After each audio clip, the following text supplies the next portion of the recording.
Hello, Dr. Keith Smith with you, Surgery Center of Oklahoma. Thank you for joining me in this video blog series.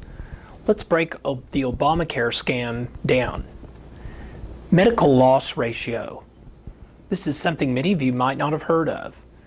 Basically, the medical loss ratio was part of this law that declared that insurance companies must spend a certain percentage of the premiums that they collect on what is defined as health care. This is basically a consolidation move. When the bill was written, there is no doubt in my mind that this provision was included to create a consolidation of the carriers, of the big insurance companies.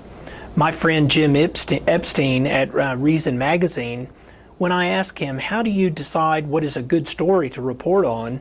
He said, I look for industry consolidation because that is not consistent with human nature.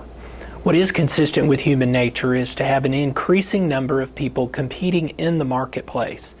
When you see industry consolidation, Jim told me that means the dark hand of government coercion, influence, bribery, and heavy-handedness is somewhere to be found. The medical loss ratio has crushed small insurance carriers. It's made it very difficult for them to compete in the marketplace.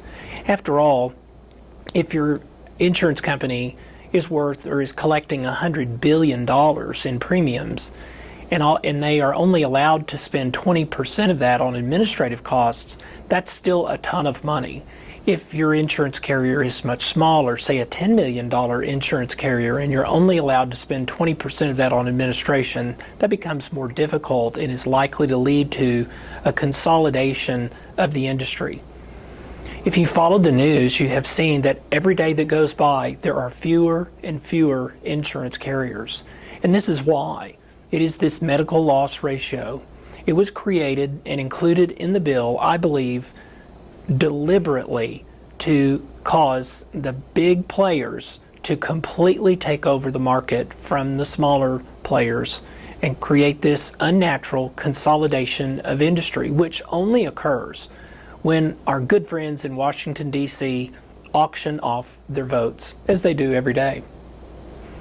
Thank you for joining me. We will cover more aspects of this law, parts of which you may not be familiar with as this series continues. Thanks a lot. See you next time.